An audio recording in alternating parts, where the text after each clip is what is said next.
Hi. I wanted to talk about helping children connect on a deeper level with themselves. And I'm going to talk about three things that can happen. And when I use these techniques is when I see that the group of children that I'm with is they're relatively calm.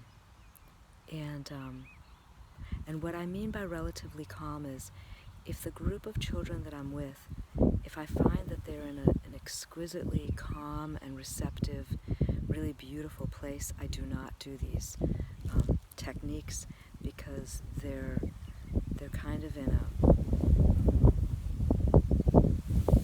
a very receptive mode already. And sometimes what I do during those times is I might sing a very beautiful song or a song that has a story to it, or I'll bring out different instruments that have very unique and beautiful and distinct sounds that really touch on the different souls of the children. But when I find that we've been active and we've expressed many feelings and energies, and there's been a kind of a cleansing in the air, and we're coming down into a kind of like a newer place of stillness. This is when I use this technique. Now, it's I invite the children to put one hand on their chest and one hand on their belly, and sometimes I don't do that right away. But there's the first and foremost aspect is to invite them to bring awareness to their breath, and it goes like this. To bring awareness to the inhale and the exhale, breathing in and breathing out, and to simply bring an awareness to it, which means that we're not controlling the breath. There's simply the language that's used is to notice the breath, to bring an awareness to it, to feel how our bodies are breathing in and breathing out. And so the language is very important because oftentimes the children I'm working with, they don't have a lot of language. Inhale, exhale, breathing in, breathing out, all of those are words that they're not familiar with, but feeling the breathing in and the breathing out. So I might have to define those words for them by showing them and by having an experience with them that's a little bit more contrived, more controlled. But really what we're doing is we're inviting an awareness of breath. So once there's an awareness of the breath, without forcing anything,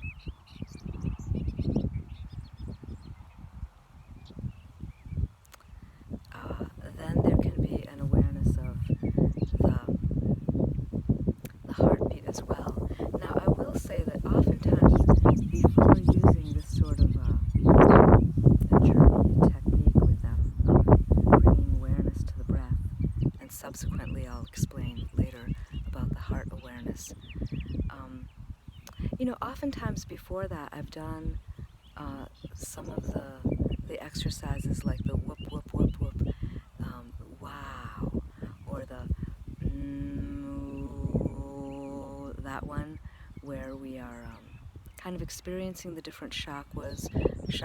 We're breathing in, we're making sounds, and so often in those, at the end, I might say we're breathing in and we're breathing out. So, or sometimes when we make a circle together and we let go of our hands for a moment, I might say breathe in and reach up to the sky, and then breathe all the way out and come all the way down to the ground. So there are different things that you can do really over the days or weeks in preparation for this particular one.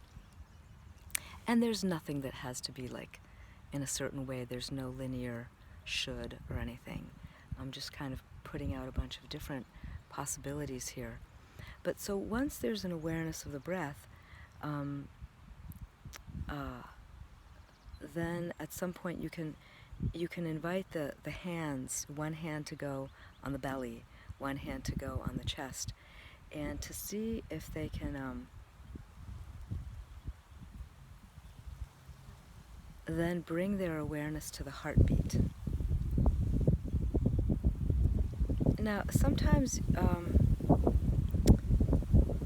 it's easier to do this, for example, if we've just been dancing and jumping, then the heartbeat is easier to perceive.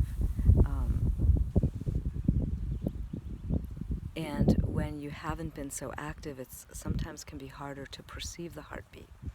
But it is possible with the children, especially when they're about 4 years old or so, and maybe sooner. You know your groups. You can have them really perceive their heartbeat and their breathing at the same time.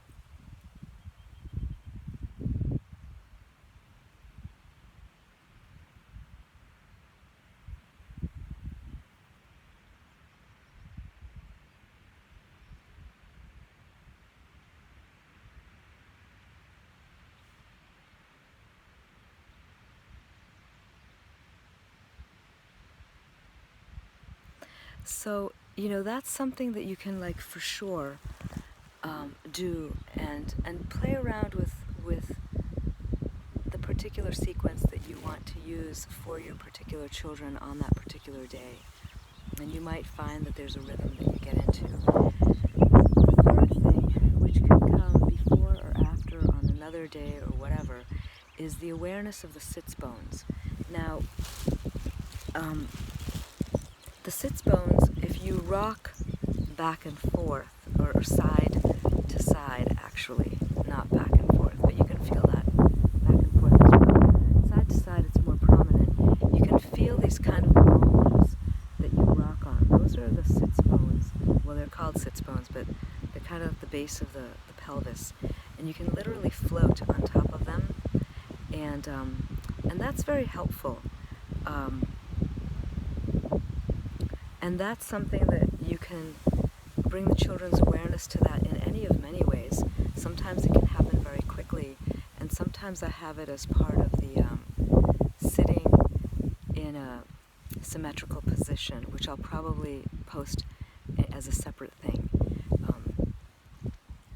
But when they come up with their own symmetrical shapes to sit in, you could introduce the sits bones.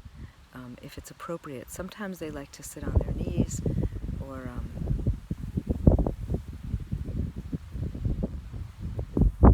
sometimes the breathing and the heartbeat exercise of bringing awareness to the breathing and to the heartbeat at the same time. This can also be done when the children are laying down. And I never tell them to close their eyes, but I invite them to close their eyes if they are comfortable doing that. But in any case, those are the different positions that you can be in when you do the awareness of heartbeat and awareness of breath at the same time. Just beautiful breathing. So they can be sitting on the knees, sitting on kind of